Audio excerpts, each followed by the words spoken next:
গল্পবাবুর আসরে সকল শ্রোতাদের সুস্বাগতম। গত সপ্তাহে কারাগারে মোহন দ্বিতীয় পর্ব প্রকাশিত হওয়ার কথা থাকলেও অনিবার্য কারণবশত গল্পটি প্রকাশিত হয়নি। প্রকাশিত হয় তারানাথ তান্ত্রিকের গল্প অতিপ্রাকৃত। তাই এই সপ্তাহে আপনাদের কাছে নিয়ে এসেছি কারাগারে মোহন দ্বিতীয় পর্ব। প্রথম পর্বে ছিল রেঙ্গুনের জাহাজে শ্রীমতী রমার সঙ্গে মোহনের প্রথম পরিচয়ের কাহিনী। ফলত মোহনের সতর্কতার অভাবে সে মিস্টার বেকার নামক এক দক্ষ গোয়েন্দার হাতে ধরা পড়ে যায়। রেঙ্গুন থেকে মোহনকে সশস্ত্র পুলিশ পহরায় মাদ্রাজে এনে ভারতের সব থেকে সুরক্ষিত জেলে রাখা হয়েছে। তার সর্বশেষ কীর্তি মাদ্রাজের কোনো ধনীর সম্পদ লুণ্ঠন। সুতরাং ওই অপরাধের বিচার মাদ্রাজে হবে বলেই তাকে বিচারাধীনভাবে সেখানে রাখা হয়েছে। তার ওপর বিশেষ দৃষ্টি রাখার জন্য সুপ্রসিদ্ধ ডিটেকটিভ এবং দস্যু মোহনের একমাত্র যোগ্য শত্রু মিস্টার বেকারকেও সাময়িকভাবে মাদ্রাজের আইবিতে বদলি করা হয়েছে। দস্যু মোহনের বিস্ময়কর গ্রেপ্তারের ইতিহাস উপর্যুপুরি কয়েকদিন ধরিয়া ভারতের বিভিন্ন সংবাদপত্রে প্রকাশিত হচ্ছিল। মোহনের গ্রেপ্তারে দেশের অভিজাত ধনী সম্প্রদায়, রাজা মহারাজাগণ এবং পুলিশ বিভাগ সকলেই স্বস্তির নিঃশ্বাস ফেলে বেঁচেছেন।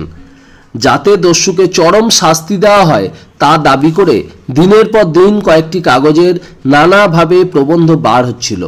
কিন্তু সত্যি কথা বলতে কি, দেশের বহু দরিদ্র অনাথাতুর সম্প্রদায় এই সংবাদে মর্মাহত হয়ে গোপনে চোখের জল ফেলে ভগবানের নিকট দিবারাত্রি প্রার্থনা করছে যে মোহনের যেন কোনো শাস্তি না হয়। যা হোক, মোহন গ্রেপ্তার হয়েছে এবং এক অতি সুরক্ষিত জেলে সশস্ত্র প্রহরার অধীনে তাকে রাখা হয়েছে। মোহনের বিরুদ্ধে অপরাধের গুরুত্ব অনুযায়ী সাক্ষ্য প্রমাণ সংগ্রহ করতে পুলিশ 6 মাসের সময় গ্রহণ করেছে। সুতরাং সংবাদপত্রের উত্তেজনামূলক আলাপ আলোচনা, সাধারণের জল্পনা কল্পনা 1 মাস অতীত হতে না হতে ধীরে ধীরে নিঃশেষে রুদ্ধ হয়ে গেল। দস্যু মোহন তার বিচারের অপেক্ষায় জেলের এক দুর্ভেদ্য সেলে পড়ে রইল। সংসার এবং বৃহত্তর জগৎ তাকে ভুলে দৈনন্দিন বাঁধাধরা গতিতে চলতে আরম্ভ করল। কিন্তু কারাগারে পচবার জন্যই কি মোহনের জন্ম হয়েছে? সে মাদ্রাজের এক কারাগারে বন্দী অবস্থায় পরিকল্পনা করে পুরীর এক ধনী দেশীয় রাজার সর্বস্ব লুণ্ঠনের। সে কি সফল হবে? জানতে হলে শুনতে থাকুন এই পর্বটি। তবে শ্রোতাদের কাছে আমার বিনীত নিবেদন এই যে, মনে রাখবেন কেউই আইনের ঊর্ধ্বে নয়। 2-1টি ক্ষেত্রে হয়তো অপরাধী সফল হয়, কিন্তু শেষ বিচারে অপরাধী ধরা পড়বেই এবং তাকে শাস্তি পেতেই হবে। তাই অপরাধ প্রবণতাকে মহিমান্বিত করা কোনোভাবেই আমাদের উদ্দেশ্য নয়। শ্রোতাদের কাছে আমাদের নিবেদন, গল্প শোনার আনন্দে গল্পগুলি শুনবেন, লেখকের অনবদ্য কল্পনা প্রবণতার মুন্সিয়ানায় মুগ্ধ হবেন, কোনোভাবেই অপরাধী এবং অপরাধ প্রবণতাকে সমর্থন করবেন না। আসুন শুরু করা যাক আজকের গল্প কারাগারে মোহন দ্বিতীয় পর্ব।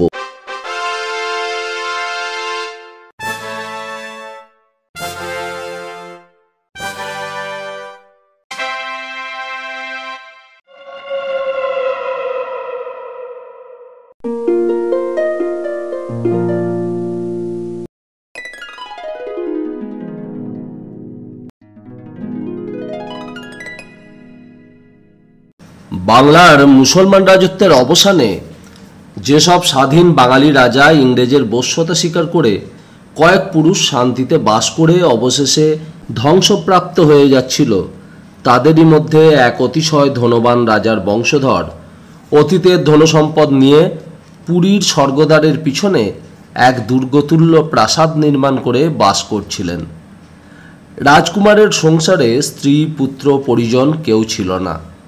তার বয়স প্রায় 64 বৎসর হবে।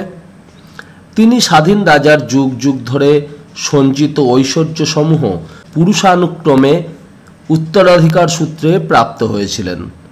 যেসব মহামূল্য হীরক, মণি, মুক্তা, প্রস্তররাজির অধিকারী তিনি হয়েছিলেন, এতাবৎ তার কণামাত্রও অপব্যয় করেননি। উপরন্তু তিনি সেই সমস্ত ধনসম্পদ অতি সাবধানতার সঙ্গে বৃহৎ লোহার সিন্ধুকে পূর্ণ করে দুর্গপ্রাসাদের অভ্যন্তরে গুপ্ত কক্ষ নির্মাণ করে তার মধ্যে রেখে দিয়েছিলেন।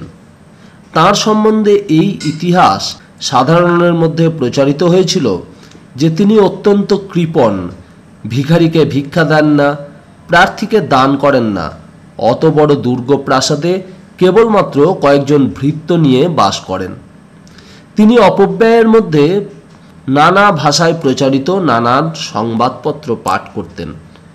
প্রতিদিন সকালে তাঁর ড্রয়িং রুমের টেবিলের ওপর 8-10খানা সংবাদপত্রের সমাবেশ হতো। তিনি সমস্ত দিন ধরে সংবাদপত্রের মধ্যে দিয়ে জগতের সঙ্গে পরিচিত হতেন। সেদিন সকালে অন্য দিনের মতো যে পোস্ট পিয়ন গত 50 বছর ধরে তাকে সংবাদপত্র সরবরাহ করছিল, সে এসে ড্রয়িং রুমের দ্বারে নিয়মিত মৃদু আঘাত করল। বৃদ্ধ রাজকুমার নিত্যবিক্রম দ্বার খোলার পূর্বে নিয়মিত সতর্ক দৃষ্টিপাতে পিয়নকে উত্তম রূপে পরীক্ষা করে দরজা খুলে দিলে পিয়ন হেসে বলল, ভয় নেই হুজুর, আমি সেই গঙ্গাধরই এসেছি, ছদ্মবেশে অন্য কেউ আসেনি। নিত্যবিক্রম বললেন, কিছু বলা যায় না হে, যে দিনকাল পড়েছে। পিয়নের হাত থেকে সংবাদপত্রের তাড়াটি নিয়ে রাজকুমার দরজা বন্ধ করার উপক্রম করলে পিয়ন বলল, আজ একটা নতুন বস্তু আছে হুজুর। নতুন বস্তু? রাজকুমার বিস্মিত দৃষ্টিতে চেয়ে রইলেন। পিয়ন হাসতে হাসতে বলল, আপনার নামে একখানা রেজিস্ট্রি পত্র এসেছে হুজুর, এই নিন, রসিদে সই করে দিন। বৃদ্ধের বিস্ময়ের আর অবধি রইল না। গত 50 বছর ধরে তিনি পুরীর প্রাসাদে বাস করছেন। আত্মীয় স্বজন বন্ধুবান্ধব শূন্য বলে কারও নিকট থেকে কখনো কোনো পত্র পাননি। তাকে আবার কে পত্র লিখল? যা হোক, রাজকুমার অসন্তুষ্ট ও সন্দিগ্ধ দৃষ্টিতে চেয়ে রসিদখানা সই করে দিলেন এবং পিয়ন যে পর্যন্ত না দৃষ্টির বাইরে বেরিয়ে গেল, তিনি দরজা ধরে দাঁড়িয়ে রইলেন এবং পরে দরজা উত্তম রূপে বন্ধ করে দিয়ে একখানা চেয়ারে বসে রেজিস্ট্রি পত্রখানি কম্পিত হস্তে খুলে ফেললেন। মাদ্রাজ প্রেসিডেন্সি। নিম্নে দেখলেন দস্যুমোহন নাম সই করেছে। বৃদ্ধের হাত থেকে পত্রখানা কাঁপতে কাঁপতে পড়ে গেল। তিনি বহুক্ষণ নিশ্চেতভাবে বসে রইলেন। পরে পত্রখানি হাতে তুলে নিয়ে পাঠ করতে লাগলেন। পত্রখানি আমরা অবিকল উদ্ধৃত করলাম। মহাসম্মানিত প্রিয় রাজকুমার নিত্যবিক্রম, আপনার দুর্গপ্রাসাদের হলের নিচে যে লৌহ নির্মিত গুপ্ত প্রকোষ্ঠ আছে, তার মধ্যে উত্তর দিকের সিন্ধুকে আপনার পিতৃপুরুষদের নানা প্রদেশ থেকে লুণ্ঠিত বহুমূল্য হীরক, মণিমুক্তা প্রভৃতি আছে। তার সবগুলি এবং পূর্ব দিকে যে হস্তিদন্ত নির্মিত অধুনা দুষ্প্রাপ্য লিখিবার একখানা টেবিল, 4খানা অপরূপ ধরনের ও আকৃতি বিশিষ্ট বসার কেদারা রয়েছে, সেইগুলি এবং রৌপ্য ও স্বর্ণ নির্মিত ছোট আলমারি, যা খুলিয়া টুকরো টুকরো করা যায়, সেই সবগুলিকে ভিন্ন ভিন্ন বাক্সে উত্তম রূপে বন্ধ করে আমার নামে মাদ্রাজের ঠিকানায় পত্র প্রাপ্ত হওয়ার 1 সপ্তাহের মধ্যে রেলওয়ে পার্সেলে পাঠিয়ে দেবেন। বলা বাহুল্য, আপনি যদি আমার অনুরোধ মতো কার্য না করেন, তবে আমি আগামী 12ই বৈশাখ শুক্রবার আপনার পত্র প্রাপ্তির ঠিক 1 সপ্তাহ পরে রাত্রি ঠিক 11টার সময় স্বয়ং উপস্থিত হব এবং আমার ইচ্ছা কার্যে পরিণত করব। কিন্তু সেক্ষেত্রে আমি যে কেবল ওই বস্তুগুলি নিয়েই সন্তুষ্ট থাকব, তা শপথ করে বলতে পারি না। অধিক লেখা বাহুল্য মাত্র। আপনারই বংশবধ মোহন। পুনশ্চ দেখিবেন যেন হস্তিদন্ত নির্মিত বড় চেয়ারগুলি পাঠাইবেন না, কারণ আমি জানি সেগুলি আসল হাতির দাঁতে তৈরি নয়। আর শুধু স্বর্ণে নির্মিত বড় আলমারিটাও আমাকে পাঠাবেন না, কারণ তাহা যে বাজে পান মারা সোনার তৈরি, তাও আমি বিশেষভাবে জানি। স্মরণ রাখিবেন, উত্তর দিকের ছোট সিন্ধুকটার সবই হীরাগুলি যেন পাঠানো হয়। একটা পিস কম হলেও আমি জানিতে পারিব। পত্রখানি মহারাজকুমার নিত্যবিক্রমের মনে মহাঝড়ে প্রবাহিত হল। যদি পত্রখানি দস্যুমোহনের কাছ থেকে না আসত, তা হলেও তিনি অস্থির হতেন, কিন্তু এতটা পরিমাণে নয়। তিনি নিত্য সংবাদপত্র অধ্যয়ন করেন। ভারতে এমনকি পৃথিবীতে যখন যেখানে কোনো প্রসিদ্ধ চুরি ডাকাতির খবর বের হয়েছে, তিনি পাঠ করেছেন। সে সকল বিষয় তাঁর কণ্ঠস্থ বললেই চলে। তিনি উত্তমরূপী জানতেন দস্যুমোহন ধরা পড়েছে। সশস্ত্র পাহারায় তাকে মাদ্রাজে এনে সুরক্ষিত জেলে আবদ্ধ রাখা হয়েছে। তিনি আরও জানতেন যে তার ওপর লক্ষ্য রাখার জন্য বিশেষ পুলিশের বন্দোবস্ত করা হয়েছে। মোহন তার শত্রু বেকার সাহেবের দ্বারা যেভাবে গ্রেপ্তার হয়েছে সে খবরও তিনি পুঙ্খানুপুঙ্খ রূপে রাখতেন। কিন্তু দস্যুর তার প্রাসাদ সম্বন্ধে এরকম নিখুঁত জ্ঞান কি করে সম্ভব হলো ভেবে তার বিস্ময় ও ভয়ের পরিমাণ বৃদ্ধি পেতে লাগলো। তাছাড়া গুপ্ত ভূগর্ভস্থ কক্ষে কোথায় ও কোন সিন্ধুকে তিনি কি রেখেছেন সে সম্বন্ধে এরকম নির্ভুল জ্ঞান পরম বিস্ময়ের বস্তু নয় কি? রাজকুমার নিজেকে নিজে প্রশ্ন করলেন। সবার ওপর দস্যুমোহন কখনো কাউকে মিথ্যা ভয় দেখিয়েছে তা রাজকুমারের মনে পড়ল না। রাজকুমার নিত্যবিক্রমের স্মরণ হল মোহন কামরূপের মহারাজের প্রাসাদে পত্র লিখে দিন স্থির করে এমনকি যে সময়ে সে উপস্থিত হবে জানিয়েছিল কাঁটায় কাঁটায় ঠিক সেই সময়ে উপস্থিত হয়ে তার প্রতিজ্ঞা রক্ষা করেছিল। কেউই মহারাজাকে রক্ষা করতে পারেনি। মহারাজ মোহনের পত্রকে একটা বিরাট ঠাট্টা ভেবে নিশ্চিন্ত মনে নিদ্রা দিয়েছিলেন, তাই তাকে লুণ্ঠিত হতে হয়েছে। কিন্তু যেসব রত্নরাজি মহামূল্যবান দ্রব্যসমূহ কখনো লোকচক্ষুর বাইরে আসেনি সেসব অতি গোপনীয় বস্তুর খবর দস্যুমোহনকে কে সরবরাহ করল? তাঁর ভৃত্যরা। মহারাজের মুখে মৃদু হাসি ফুটে উঠল। তিনি মনে মনে বললেন, দীর্ঘ 15 বছরের মধ্যে একদিনের জন্যও কোনো ভৃত্য কোনো সন্দেহের অবকাশ রাখেনি। তাছাড়া তিনি কোনো ভৃত্যকে ভূগর্ভস্থ কক্ষে কখনো নিয়েও যাননি। তবে মহারাজকুমার বহুক্ষণ চিন্তামগ্ন রইলেন। তাঁর অতি প্রিয়তম বিলাস সংবাদপত্রও আজ আর পড়া হলো না। তিনি অস্থির চিত্তে পায়চারি করতে আরম্ভ করলেন। এখন কি করবেন তিনি? কামরূপের মহারাজের মতো নিশ্চয়ই তিনি মোহনের পত্রকে উপেক্ষা করবেন না। দস্যু মোহন জেলে আবদ্ধ, অথচ সে তাকে পত্র লিখে বহু লক্ষ টাকা মূল্যের রত্নরাজি দাবি করল। এটা কি রকমে সম্ভব হতে পারে? কুমার নিত্যবিক্রমের শ্লথ শিরাসমূহ ফুলে উঠল। তিনি মনে মনে বললেন, দস্যু মোহনের অসম্ভব বলে কোনো বিষয় আছে কি? নেই। তবে সে যে তার ইচ্ছা পূর্ণ করবে না এমন কথা কে জোর করে বলতে পারে? না না, এ কথা আমি বলতে পারি না। বৃদ্ধ রাজকুমার ড্রয়িং রুমের দ্বার চাবি বন্ধ করলেন এবং প্রায় 2 বছরের মধ্যে এই প্রথম তার মোটর বের করতে আদেশ দিলেন। তিনি সব রকমে নিশ্চিন্ত হয়ে সব দরজায় চাবি বন্ধ করার আদেশ দিয়ে মোটরে আরোহণ করলেন এবং স্বয়ং পুরীর পুলিশ সুপারের অফিসে উপস্থিত হলেন। পুলিশ সুপার মাননীয় অতিথির আগমন হেতু অবগত হয়ে হেসে ফেললেন এবং পত্রখানি বারবার পাঠ করে হাস্য মুখে বললেন, কুমার নিত্যবিক্রমের সঙ্গে কেউ বিদ্রুপ করেছে। রাজকুমারের মুখ পুলিশ সাহেবের কথায় অধিক পরিমাণে দুশ্চিন্তাগ্রস্ত হলো। তিনি বললেন, দস্যু মোহনের পক্ষে অসম্ভব কিছু নেই, আর সে তথ্য আমার অপেক্ষা আপনার বেশি জানা উচিত ছিল। মহারাজা তীব্র শ্লেষে পুলিশ সুপার গম্ভীর মুখে বললেন, আপনি ভুলে যাচ্ছেন মোহন মাদ্রাজের জেলে বিচারের অপেক্ষা করছে। কুমার বললেন, তার পক্ষে অমন একটা দেশি জেল ভেঙে বার হয়ে আসা এতটুকু অসম্ভব হবে বলে আমি মনে করি না।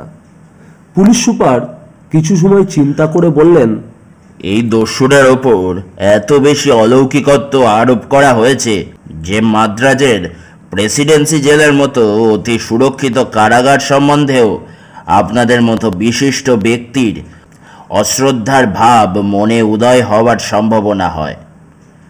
সে যাই হোক, আমি এখনই টেলিগ্রাফ করে দস্যুমোহনের খবর আনিয়ে দিচ্ছি। তখন টেলিফোনের এরকম বিস্তৃতি ছিল না। পুলিশ সুপার জরুরি তার পাঠিয়ে দিলেন এবং রাজকুমারকে বললেন, তার জবাব এলেই আমি আপনার প্রাসাদে গিয়ে দেখা করব। মৌখিক ধন্যবাদ দিয়ে কুমার নিত্যবিক্রম নিজের প্রাসাদে ফিরে এলেন। মহারাজ কুমারের সকল শান্তি মন থেকে নির্বাসিত হলো। তিনি প্রাসাদে ফিরে গুপ্ত সুড়ঙ্গ পথে ভূগর্ভস্থ কক্ষে প্রবেশ করলেন।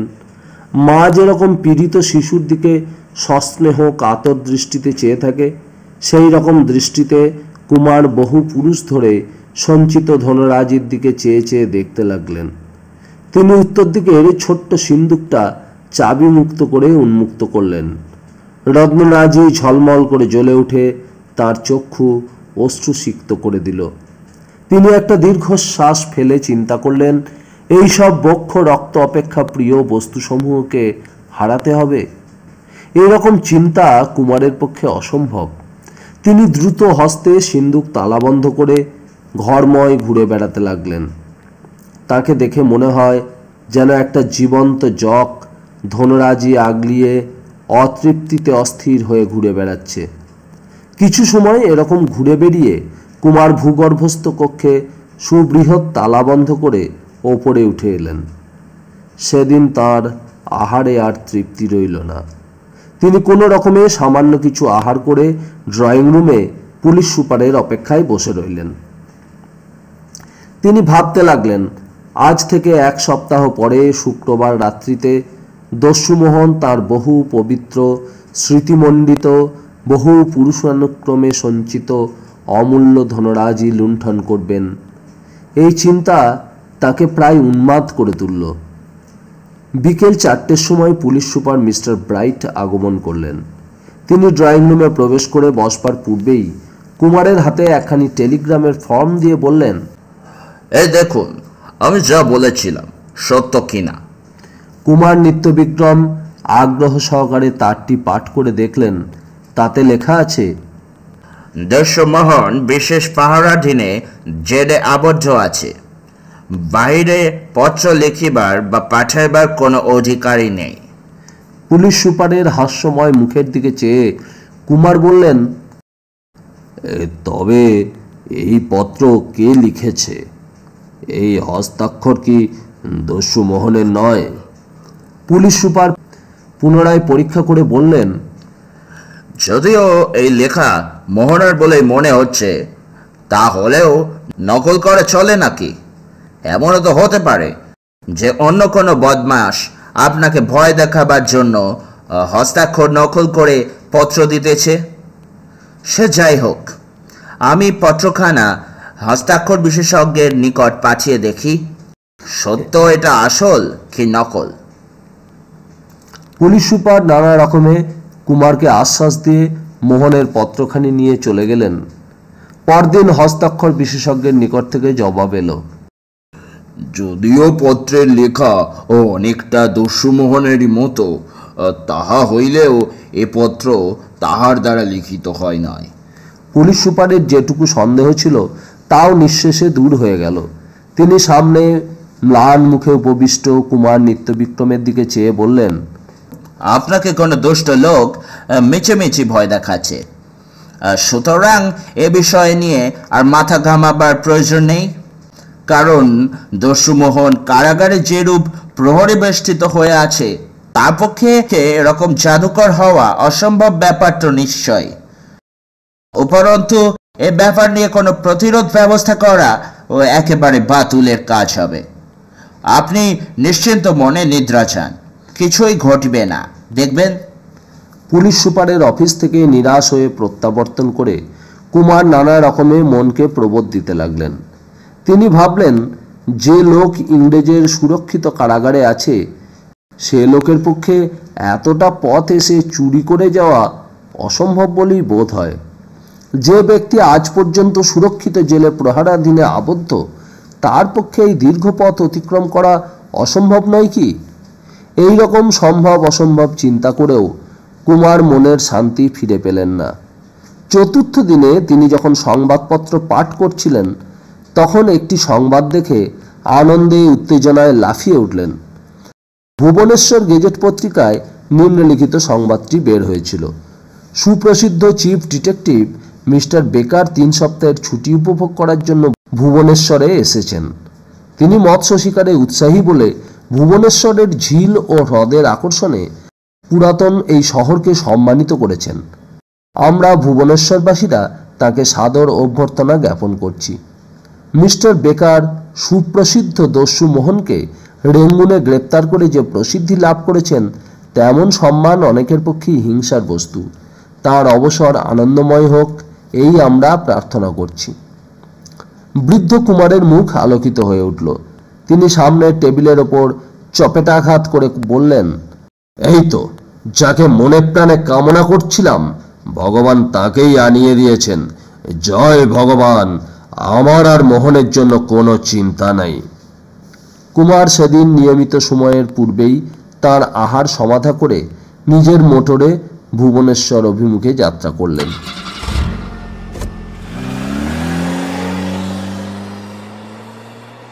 ভুবনেশ্বরে উপস্থিত হয়ে তিনি প্রথম ভুবনেশ্বর গেজেট পত্রিকার অফিসে গিয়ে যে রিপোর্টার মিস্টার বেকারের সংবাদ ছেপেছিলেন তার সঙ্গে দেখা করে মিস্টার বেকারের ঠিকানা জানতে চাইলেন। রিপোর্টার তাকে বললেন যে সোজা চলে যান, প্রথমেই যে বুড়ি হ্রদ পাবেন তার কাছে একটা গাছের তলায় খাকি হাফ প্যান্ট ও টুপি মাথায় বুড়ো বেকার মাছ ধরছেন। কুমার সন্তুষ্ট হয়ে বললেন, আপনারা তার খবর পেলেন কি করে? রিপোর্টার বিস্ময় প্রকাশ করে বললেন, আরে মশাই, কাগজের রিপোর্টারদের অসাধ্য কাজ কিছু আছে নাকি? কাল যখন ওই হ্রদের ধার দিয়ে আসছিলাম, দেখি একজন সাহেব মাছ ধরছেন। আমি নিঃশব্দে তার পিছনে গিয়ে দাঁড়াতেই দেখি ছিপের বাঁটের ওপর পরিষ্কার অক্ষরে লেখা রয়েছে, ডিটেকটিভ ইন্সপেক্টর বেকার। আর যাই কোথায়, আলাপ করতে চাইলাম, কিন্তু বুড়ো কম কথা বলেন মশাই। আমি এখানে মাত্র 3 সপ্তাহের জন্য ছুটিতে অবসর বিনোদনে এসেছি। এ সময় অফিস সংক্রান্ত অথবা দস্যুমোহন সংক্রান্ত কোনো প্রশ্নে সময় নষ্ট করার ইচ্ছা আমার নেই। আপনার পথ দেখুন। আপনি ভারী বদমেজাজি লোক মশাই। কুমার নিত্যবিক্রম ভাবলেন, তার মতো বিখ্যাত লোক এই রকম একটি কাগজের একজন নগণ্য রিপোর্টারের সঙ্গে আলাপ করলেই সেটা আশ্চর্যের বিষয় হতো। তিনি মৌখিক ধন্যবাদ জ্ঞাপন করে রিপোর্টারের নির্দেশিত পথে মোটর চালানোর আদেশ দিলেন।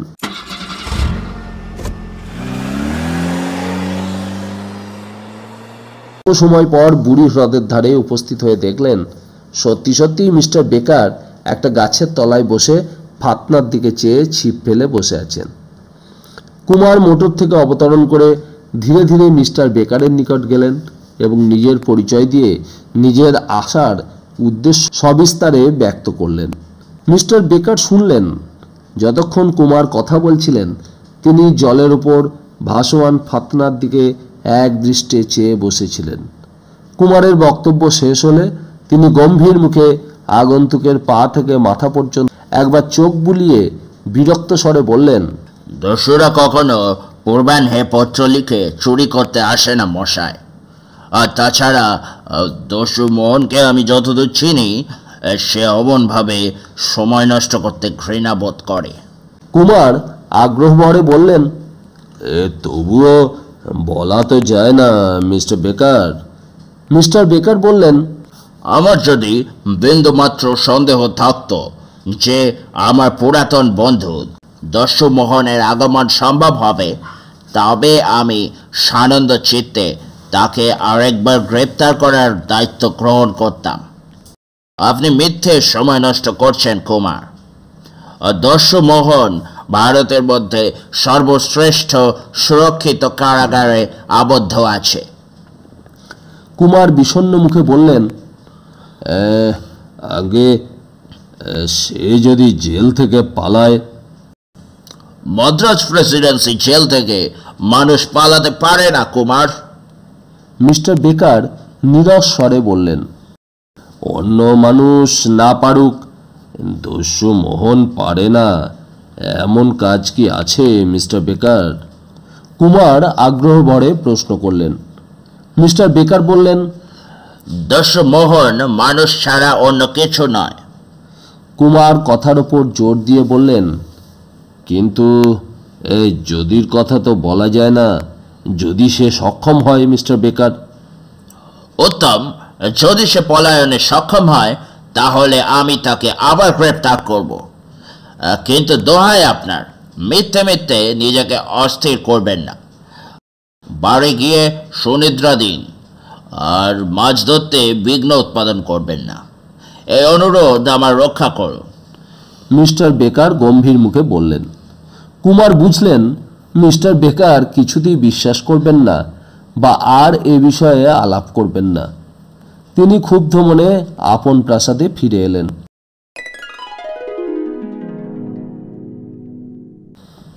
তিনি মনে মনে এই ভেবে শান্তি পেলেন যে মিস্টার বেকার বলেছেন দস্যুরা পূর্বাহ্নে জানিয়ে চুরি করতে আসে না।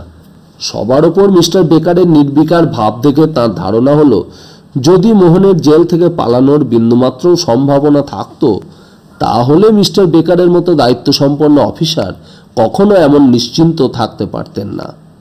কুমার বিশেষরূপেই জানতেন মিস্টার বেকারের মতো দস্যু মোহনের যোগ্য জাতশত্রু আর কেউ নেই। সুতরাং মিস্টার বেকার যখন তার কথা বিন্দুমাত্র সত্য বলে বিশ্বাস করলেন না তখন নিশ্চয়ই কোনো দুষ্ট লোক তাকে ভয় দেখানোর জন্য এরকম করেছে বলে ধারণা হলো। তার মন অপেক্ষাকৃত শান্ত হলো।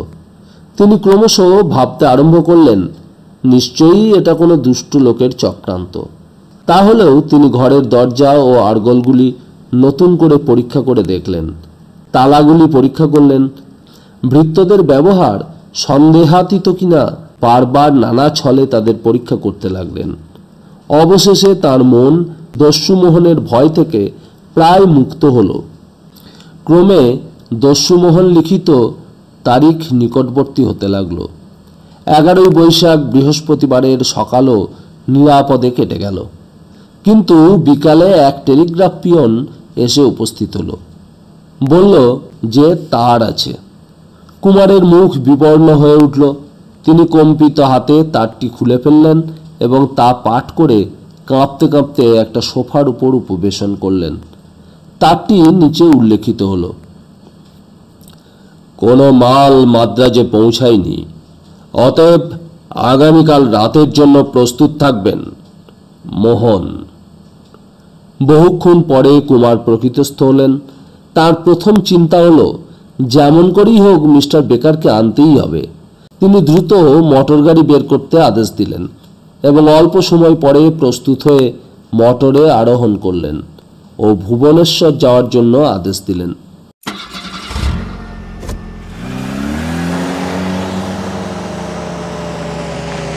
মোটর ছুটল। তার সারা মন ধরে আতঙ্ক ও দুর্ভাবনা রাজত্ব করতে লাগলো। তিনি একবার ভাবতে লাগলেন দূর হোক, মোহন যা চাই তা পাঠিয়ে দিলেই ভালো, তাহলে অনেক ধনরত্ন রক্ষা পাবে। কিন্তু আবার ভাবলেন সে যদি স্বয়ং এসে তার সর্বস্ব লুণ্ঠন করে নিয়ে যায় তাহলে কি হবে? তাকে কি শেষ পর্যন্ত আত্মহত্যা করে মরতে হবে? পুনরায় ভাবলেন না না, প্রাণে ধরে আমি স্বেচ্ছায় নিজ হাতে আমার পিতৃপুরুষের সঞ্চিত ধন অন্যের হাতে তুলে দিতে পারবো না। আমাকে জমালয়ে না পাঠিয়ে মোহন এক টুকরো হিরেও নিতে পারবে না। আমি যেমন করে পারি মিস্টার বেকারকে নিয়ে যাবই যাব। তিনি একমাত্র উপযুক্ত ব্যক্তি। তিনি ছাড়া আর কারো সাধ্য নেই আমাকে সর্বনাশের আগুন থেকে রক্ষা করে। কুমার মোটরের গতি দ্রুত করার জন্য আদেশ দিলেন। অবশেষে হ্রদের ধারে উপস্থিত হয়ে মোটর থামলে কুমার নিত্যবিক্রম দ্রুত অথচ নিঃশব্দ গতিতে অগ্রসর হয়ে দেখলেন মিস্টার বেকার ঠিক আগেকার মতো একই জায়গায় বসে মাছ ধরছেন। কুমার তার নিকটে উপস্থিত হয়ে বিনা বাক্যব্যয়ে টেলিগ্রামখানি মিস্টার বেকারের হাতে তুলে দিলেন। মিস্টার বেকার একবার তারের কাগজখানির ওপর চক্ষু বুলিয়ে বললেন, তারপর তো দেখতেই পাচ্ছেন। কুমার বললেন, কে দেখতে পাচ্ছে? মিস্টার বেকার জিজ্ঞেস করলেন। কুমার অধৈর্য কণ্ঠে বললেন, সর্বস্ব লুট করবে, আমার সর্বনাশ হয়ে যাবে। মিস্টার বেকার কুমারের দিকে ফিরে তীব্র কণ্ঠে বললেন, আপনি নিশ্চয়ই এই আশা করেন না যে আমি এইসব গাঁজাখুরি কাজে সময় নষ্ট করব? কুমার নিত্যবিক্রম স্থির দৃষ্টিতে চেয়ে দেখলেন এবং বললেন, আগামীকালকের রাত্রি আমার প্রাসাদে অতিবাহিত করতে আপনি কত টাকা চান মিস্টার বেকার? আমি ধনী ব্যক্তি, অত্যন্ত ধনী লোক আমি। আপনি যা চাইবেন তাই দেব আমি। বলুন বলুন, আপনি কত চান? আমি এক পেনিও চাই না। আমাকে বিরক্ত করবেন না আপনি। আপনি যান এখান থেকে। মিস্টার বেকার নীরব স্বরে বললেন। কুমারের নড়ার কোনো লক্ষণ দেখা গেল না। তিনি বললেন, আমি আমি আপনাকে 10,000 টাকা দেব মিস্টার বেকার। বলুন বলুন, আপনি রাজি? এরকম অসম্ভব প্রস্তাবে মিস্টার বেকার কিছুক্ষণ বিস্ময় বিস্ফারিত দৃষ্টিতে চেয়ে বললেন, আপনি খেপেছেন? কেন মিছে অর্থ ব্যয় করবেন আপনি? দেখবেন কিছুই ঘটবে না, মাঝখান থেকে আপনার অর্থ ব্যয় হবে। তাছাড়া আমি ছুটিতে রয়েছি, আমার কোনো অধিকারই নেই এমনভাবে কোনো টাকা রোজগার করবার। কুমার আগ্রহ ভরে বললেন, তৃতীয় প্রাণী এসব জানবে না মিস্টার বেকার। আপনি আপনি আমার ওপর বিশ্বাস রাখুন। তাহলে রাজি হলেন তো? মিস্টার বেকার ধীরে ধীরে বললেন, অগত্যা, কিন্তু আবার বলছি, ও সব কিছুই ঘটবে না, কারণ দস্যুমোহন এখন কারাগারে রয়েছে। এই পর্যন্ত বলে সহসা নিজের মনে অস্ফুট কণ্ঠে বললেন, শয়তান মোহনকে অবশ্য বিশ্বাসও নেই। সে যে কি পারে না তা আজ পর্যন্ত বুঝতে পারলাম না। উত্তম, কাল রাত্রি 9টার সময় আপনার প্রাসাদে উপস্থিত হব। কুমার আনন্দিত স্বরে বললেন, ধন্যবাদ ধন্যবাদ মিস্টার বেকার, অশেষ ধন্যবাদ। আমি আপনার জন্য অপেক্ষায় থাকব। মিস্টার বেকার বললেন, যদি সত্য সত্যই দস্যুমোহন কথা রাখতে আসে, তাহলে তাকে গ্রেপ্তারের আনন্দ থেকে আমি বঞ্চিত হব না ভেবেই সত্যি আনন্দিত হলুম কুমার সাহেব।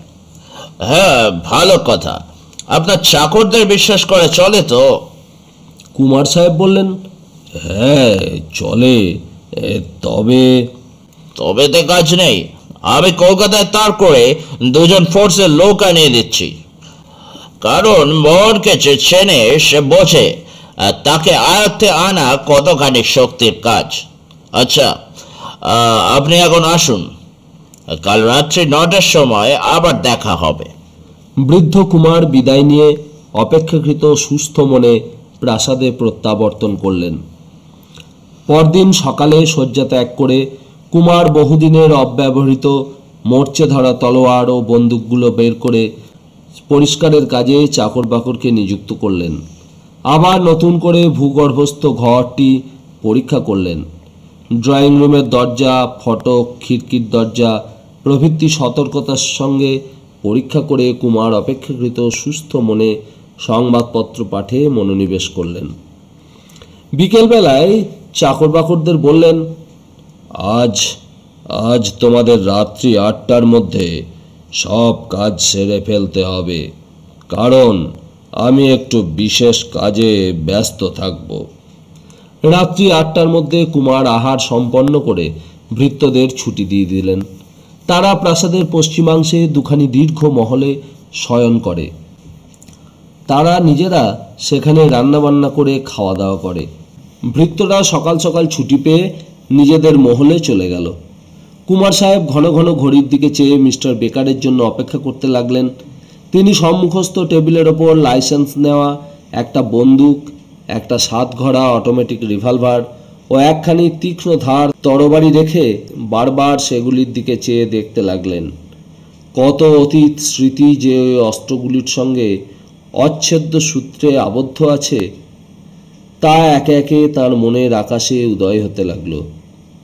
তিনি চমকিত হয়ে ঘড়ির দিকে চেয়ে দেখলেন মাত্র 8:25 হয়েছে। তিনি অধৈর্য চিত্তে অপেক্ষা করতে লাগলেন। দস্যুমোহন লিখেছে রাত্রি 11টার সময় আসবে। তিনি যেন প্রস্তুত থাকেন। কুমার সাহেবের মুখে এক টুকরো ক্রূর হাসি ফুটে উঠল। তিনি মনে মনে বললেন, তিনি যে এরকমভাবে প্রস্তুত থাকতে সক্ষম হবেন, অর্থাৎ মিস্টার বেকারকে দৈবক্রমে সহায়ক রূপে যে তিনি পাবেন, একথা ঘুণাক্ষরেও দস্যু মোহন যদি আগে জানতে পারত, তবে এরকম সাংঘাতিক পত্র লেখার পূর্বে সে বারবার চিন্তা করে দেখত। এক সময় অন্যমনস্ক হয়ে কুমার রিভলভারটি হাতে তুলে নিলেন। তার মানস নয়নে অতীতের একটি চিত্র ভেসে এলো। তখন তার পূর্ণ যৌবন, বয়স মাত্র 25 বছর। প্রিয়তমা অসামান্যা তরুণীকে পত্নীরূপে পেয়ে তিনি আনন্দে প্রেমে আত্মহারা। তার মতো ভালোবাসতে জগতের অন্য কোনো পুরুষ পারত কি? সে সময় তার মনে সে ব্যাপারে বিলক্ষণ সন্দেহ ছিল। তিনি পত্নীকে 1 মিনিটের জন্য চোখের আড়াল করতে বেদনাবোধ করতেন। একদিন শিকার থেকে ফিরে আসতে রাত্রি হয়ে গেল। তিনি অন্দরমহলে নিঃশব্দে প্রবেশ করে শুনলেন তার প্রিয়তমা পত্নী কারো সঙ্গে অত্যন্ত নিচু গলায় কথা বলছে। তিনি বিস্মৃত হয়ে এক ধাক্কায় দরজা মুক্ত করতেই একটা অপরূপ সুন্দর যুবক ঘর থেকে ছুটে বের হয়ে অন্ধকারে অদৃশ্য হয়ে গেল। তারপর তিনি কীরকমভাবে আত্মবিস্মৃত হয়ে প্রিয়তমা নারীকে হাতে ধরা রিভলভারটি দিয়ে গুলি করে কুকুরের মতো হত্যা করেছিলেন, সহসা তার মনে পড়ায় 2 চোখ অশ্রু জলে ভরে উঠল।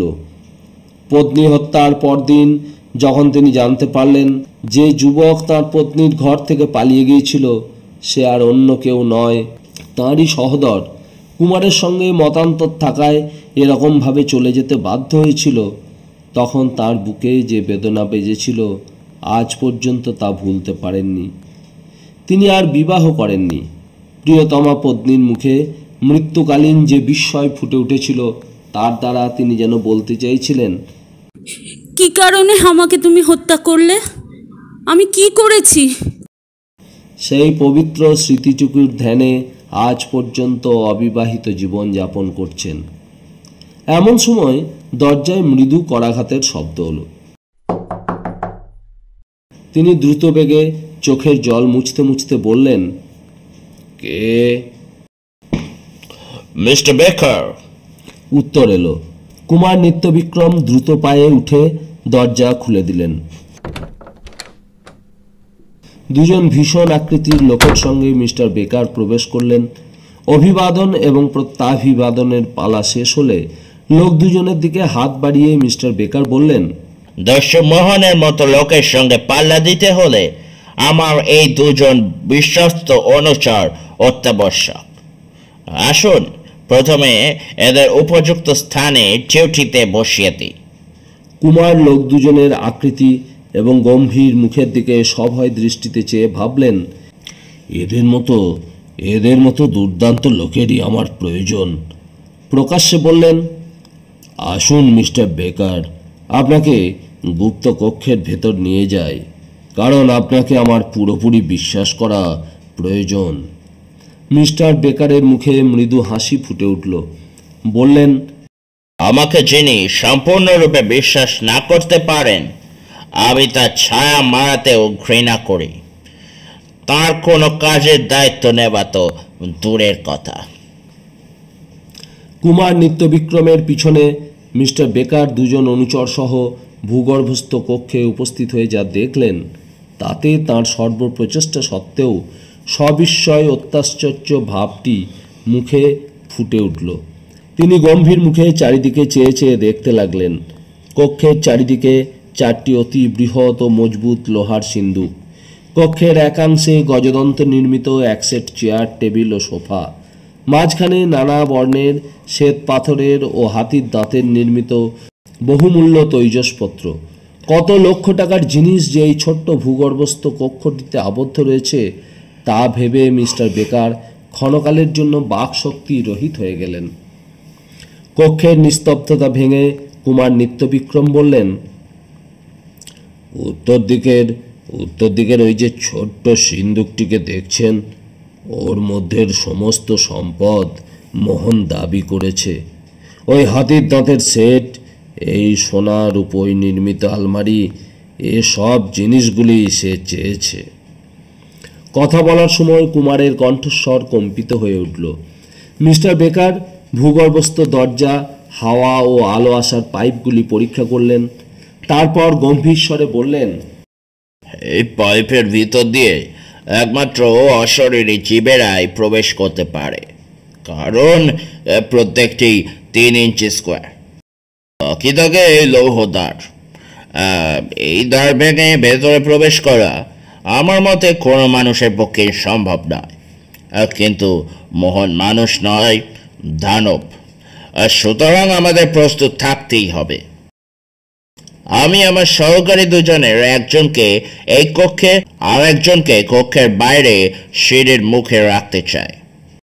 আপনি কি বলেন কুমার? কুমার বললেন, আমি আবার কি বলবো, একান্ত রূপে আমি আপনার ওপরই নির্ভর করেছি। আপনি বিবেচনা করে আপনার কর্তব্য সম্পন্ন করুন। মিস্টার বেকার কয়েক মুহূর্ত চিন্তা করে বললেন, ভূগর্ভে আসার এই দ্বার ছাড়া আর কোনো সুড়ঙ্গ পথ আছে? কুমার বললেন, আমার তা জানা নেই। আমি এই বাড়ি কিনেছি, পরে নিজের মনের মতো করে অদল বদল করিয়েছি। কিন্তু কোনো সুড়ঙ্গ পথ আছে কি নেই এমন কোনো কথা বাড়ির আগেকার মালিক আমাকে বলেনি। তবে একজন পুলিশ প্রহরীর ভিতরে থাকা একান্ত প্রয়োজন। মিস্টার বেকার একজন প্রহরীকে বললেন, হুদা, তুমি থাকবে ভেতরে, কিন্তু খুব সাবধান। একদম ঘুমোতে পারবে না, সারা রাত জেগে পাহারা দিতে হবে, বুঝেছ? প্রহরী ঘোঁত করে উঠল। মিস্টার বেকার তাকে ভেতরের একটা টুলের ওপর বসিয়ে পুনরায় বললেন, খুব সাবধান। দস্যুমন যে সে ব্যক্তি নয়, যে কোনো লোককে দেখবে অমনি গুলি করবে, আর বাঁশি বাজিয়ে আমাকে জানাবে। প্রহরী সেলাম করে ঘাড় নেড়ে সম্মতি জানালো। মিস্টার বেকার কুমার ও অন্য বিশ্বস্কন্ধ প্রহরীর সঙ্গে বাইরে এসে লোহার দরজায় চাবি লাগিয়ে দিল এবং চাবি কুমারের হাতে অর্পণ করে দ্বিতীয় প্রহরীকেও সেই রকম উপদেশ দিয়ে দরজার বাইরে বসিয়ে বলল, এবারে চলুন, আমাদের থাকবার উপযুক্ত স্থান পছন্দ করি। মিস্টার বেকার ড্রয়িং রুমের বাইরে বড় ফটকের পাশে একটি ছোট্ট ঘর দেখে জিজ্ঞেস করলেন, এই ঘরে কে থাকে?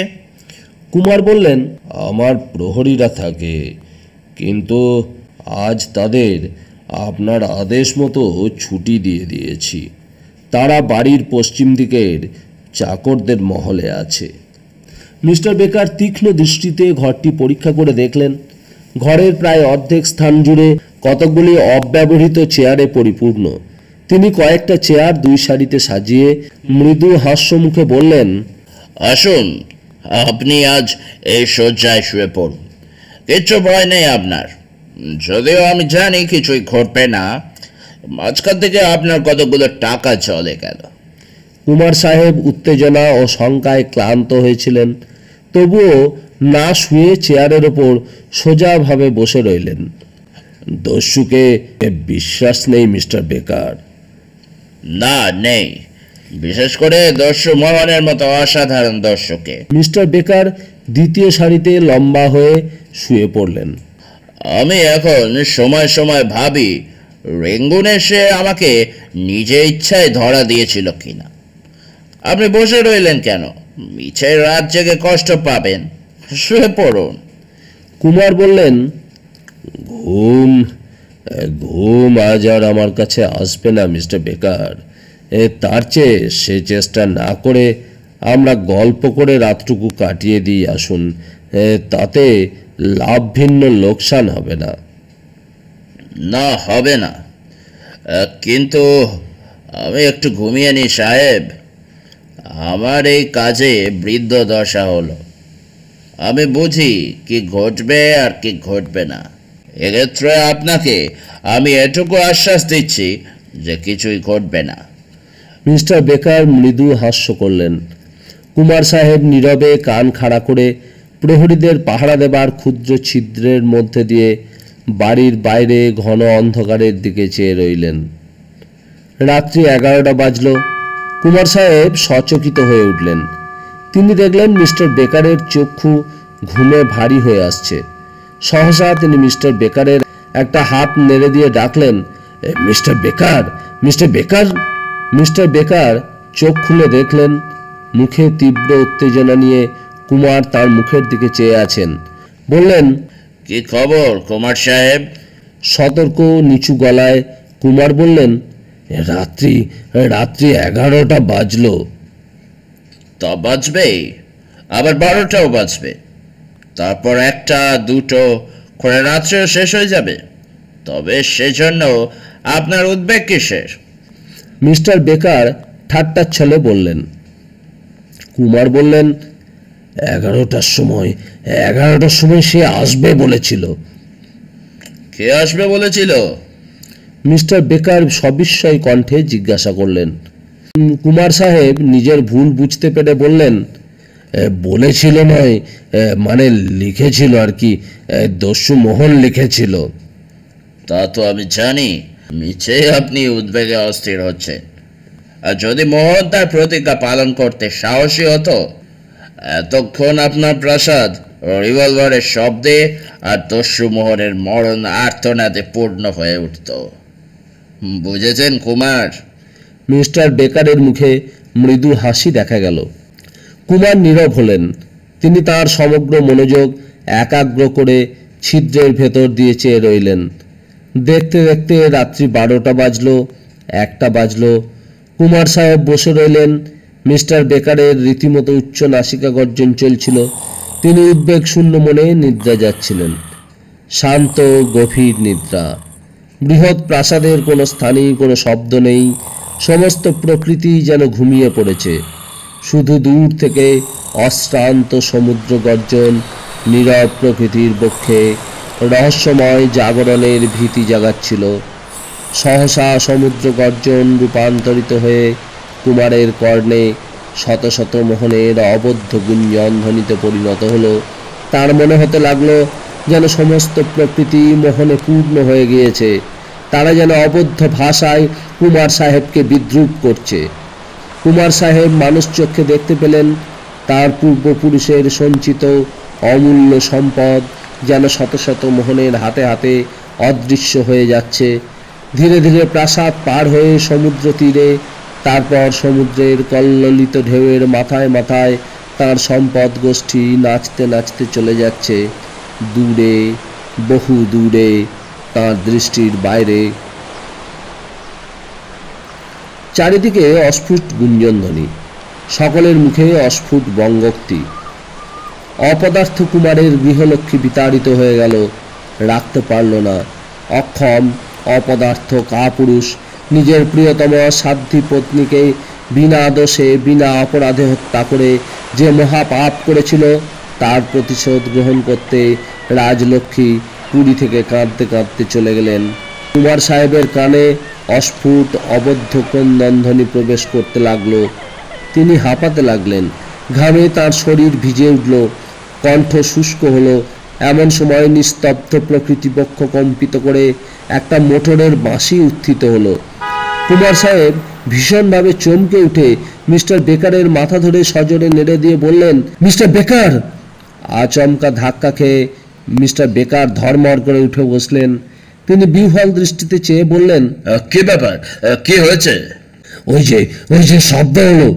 কুমার উত্তেজিত স্বরে বললেন। মিস্টার বেকার হতাশ স্বরে বললেন, কোথায় শব্দ? ও আমার নাক ডাকছিল। কুমার সাহেব প্রতিবাদ করে বললেন, না, ওই শুনুন। মিস্টার বেকার শুনলেন একটা মোটরের বাঁশির ধ্বনি দূরে মিলিয়ে গেল। তিনি বিচলিত কুমার সাহেবের দিকে চেয়ে বললেন, ওটা একটা মোটরের হর্নের শব্দ। কুমার চোখ মুখ কপালে তুলে বললেন, তবে? মিস্টার বেকার অধৈর্য স্বরে বললেন, কুমার সাহেব, আপনি যে প্রকৃতিস্থ নন তা আমার উত্তম রূপে ধারণা হয়েছে। আপনি কি মনে ভাবেন দস্যুমোহন মোটরের হর্ন বাজিয়ে শহর তোলপাড় করে চুরি করতে আসবে আর আপনার প্রাসাদের উপরে কামান দিকে মণি রত্ন লুট করে যাবে? মিছে অস্থির হচ্ছেন কেন? তা চেয়ে আপনি একটু ঘুমিয়ে নিন। আপনি না ঘুমাতে পারেন তবে দয়া করে আমার ঘুমের ব্যাঘাত ঘটাবেন না, কারণ মিথ্যে পণ্ডশ্রম করা আমার ধাতুতে সহ্য হয় না। মিস্টার বেকার পুনরায় শুয়ে পড়লেন এবং অবিলম্বে তাঁর উচ্চ নাসিকাধ্বনি শোনা গেল। কিন্তু কুমার সাহেব শুতে পারলেন না। তিনি কান খাড়া করে বসে রইলেন। মাত্র একটি বার হর্নের শব্দ ছাড়া আর তিনি কিছুই শুনতে পেলেন না। ধীরে ধীরে সকাল হলো। চারিদিকে পরিপূর্ণ শান্তি বিরাজ করতে লাগলো। সমুদ্রের ভয়ার্ত গর্জনধ্বনি প্রভাতকালে সকালবেলায় হ্রাস পেল। মিস্টার বেকার গাত্রোত্থান করে বললেন, যাক, ভালোই ভালোই রাত্রিটা কেটে গেছে।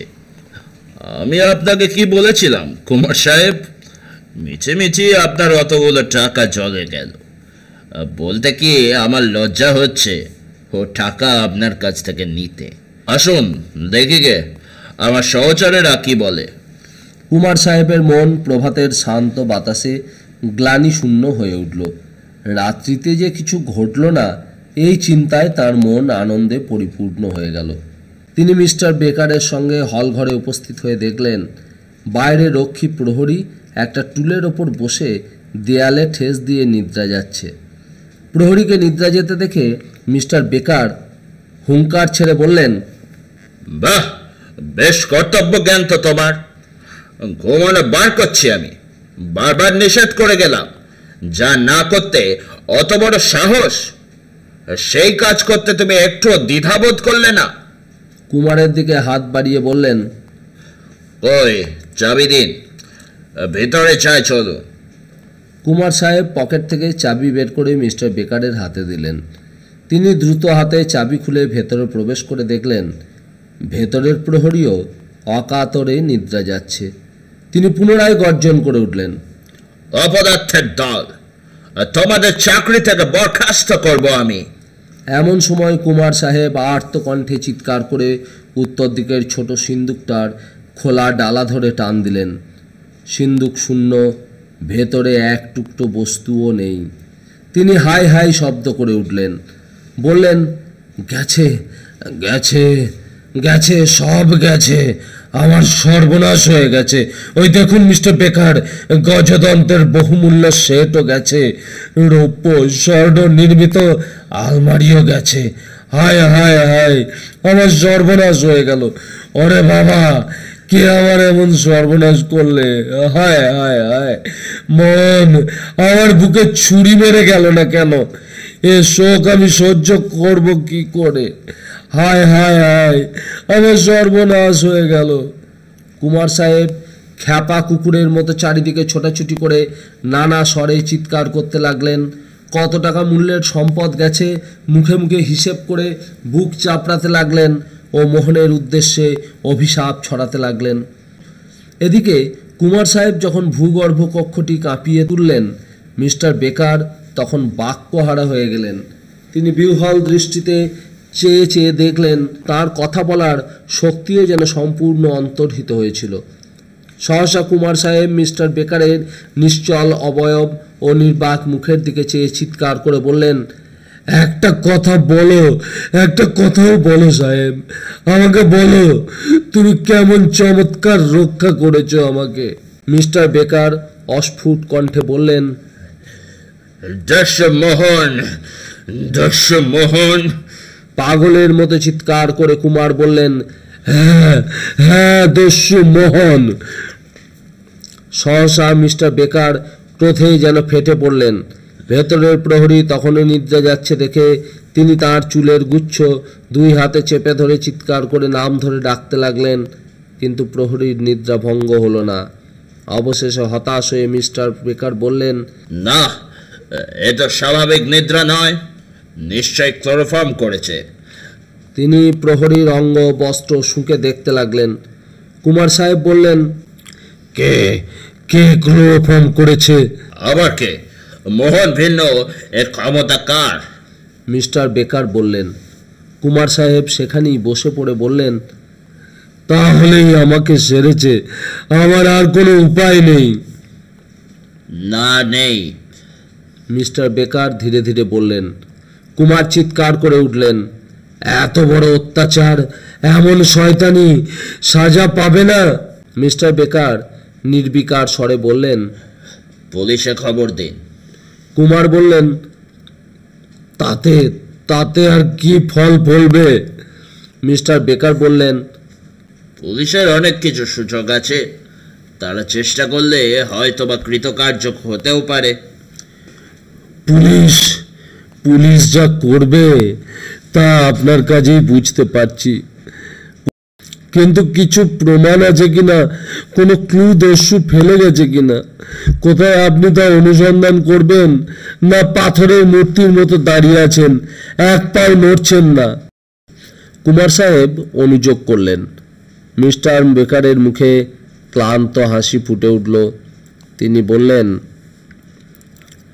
প্রিয় কুমার সাহেব, দস্যু মোহন পিছনে এমন কিছু ফেলে যাবে যার বলে আমি তাকে ধরবো বা সাজা দেবার কাজে লাগাবো। আপনি যদি তা আশা করে থাকেন তবে ভুলে যান, কারণ দস্যু মোহনের বিশেষত্বই ওইখানে। সে যা করে তার কোনো চিহ্নই পিছনে ফেলে যায় না। কুমার সাহেব হতাশ স্বরে বললেন,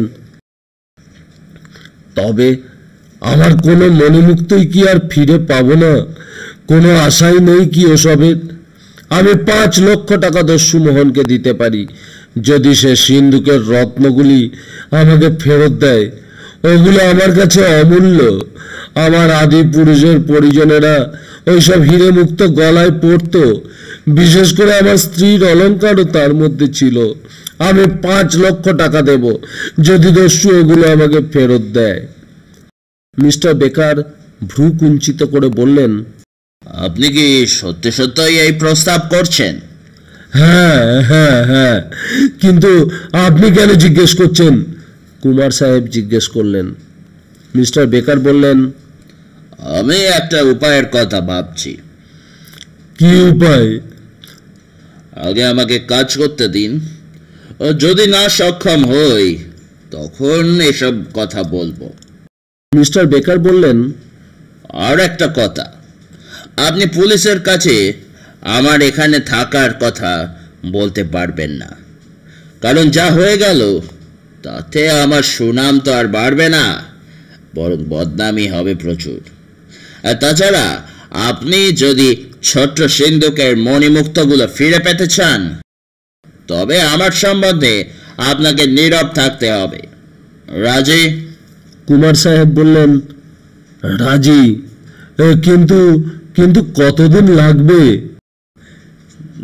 তা কিছু বলা যায় না, আমি মাদ্রাজে না যাওয়া পর্যন্ত। কুমার সাহেব বাধা দিয়ে বললেন, প্রহরীদের ঘুম ভেঙেছে এবার? মিস্টার বেকার দেখলেন প্রহরীরা বিস্মিত ভীতিবিহ্বল দৃষ্টিতে চেয়ে রয়েছে। তাদের একজনকে প্রশ্ন করতে সে বলল, আমি তো কিছুই স্মরণ করতে পারছি না।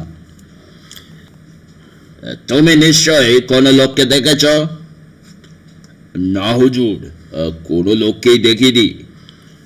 চিন্তা করে দেখো। না, কোনো লোককেই দেখিনি। রাত্রে কি মদ খেয়েছিলে? না হুজুর, মদ আমি ছুঁই না। প্রহরীর চোখ ও মুখের অবস্থা দেখে মিস্টার বেকার নিঃসন্দেহ হয়ে বললেন, নিশ্চয়ই ওকে ক্লোরোফর্ম করা হয়েছিল, কারণ ক্লোরোফর্মের সব চিহ্ন ওর মুখে বর্তমান। কুমারের দিকে চেয়ে বললেন, আসুন, আমাদের আর সময় নষ্ট করা চলবে না। আমি দেখি যদি আপনার রত্নগুলো ফিরিয়ে আনতে পারি। দ্বিতীয় প্রহরীও প্রথমের মতো সব কিছু প্রশ্ন অস্বীকার করল। তারা এক বাক্যে বলল যে তারা কিছুই দেখেনি।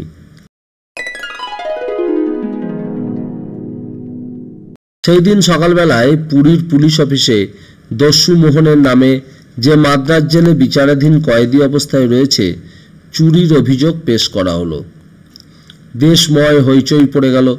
দস্যু জাদুকর মোহনের অলৌকিক শক্তি বর্ণনায় প্রতিটি সংবাদপত্রের সামনের পাতা পূর্ণ হতে লাগলো। কুমারের নিভৃত জীবন পুলিশ অফিসারেরা, কাগজের রিপোর্টের দল, শখের গোয়েন্দারা অতিষ্ঠ করে তুলল। তিনি কেন মিস্টার বেকারের কথা শুনে পুলিশে ডায়েরি করলেন না? করলে এত ঝঞ্ঝাট পোয়াতে হতো না ভেবে কুমার নিজের উপর ক্রুদ্ধ হয়ে পড়লেন। কিন্তু সবচেয়ে আশ্চর্যের ব্যাপার ঘটল যে দস্যু মোহন যে পত্র কুমারকে লিখেছিল এবং যে পত্রের বিষয় পুলিশ সুপার তিনি ও মিস্টার বেকার ব্যতীত অন্য কেউই জানতেন না সেই পত্রের অবিকল অনুবাদ কি করে বাংলার ডাক সংবাদপত্রে প্রকাশিত হলো, বা কেই বা ওই পত্রের বিষয়ে কাগজকে জানালো, তাও কুমারের নিকট একটা সমস্যা হয়ে দাঁড়ালো। দস্যু মোহন জেলে থেকে চুরি করছে, কেউ তাকে ধরে রাখতে পারছে না। সে রাত্রে জেল থেকে অদৃশ্যভাবে বের হয়ে যায়। মোহন ডাকিনী মন্ত্র জানে। এইসব নানা উদ্ভট কাহিনীর আলোচনায় দেশ সরগরম হয়ে উঠল। পুরাতন প্রাসাদের ভেতর সুড়ঙ্গ আছে, এ কথাও চারিদিকে রাষ্ট্র হলো। কাগজে কাগজে সুড়ঙ্গের কাহিনী, এমনকি কল্পিত মানচিত্র পর্যন্ত প্রকাশিত হতে লাগলো। পুলিশ অফিসাররা সুড়ঙ্গ আবিষ্কারের চেষ্টায় বৃহৎ প্রাসাদের চতুষ্পার্শ্বের ইঁট তুলে পরীক্ষা করতে লাগলেন। কুমারকে জেরার পর জেরা করে ক্ষিপ্ত করে তুললেন। নানা কল্পনা জল্পনায় সারা ভারতবর্ষ মুখরিত হয়ে উঠল। দস্যু মোহনের অলৌকিক শক্তির কাহিনী পড়ে সকলে শিহরিয়া উঠতে লাগলো।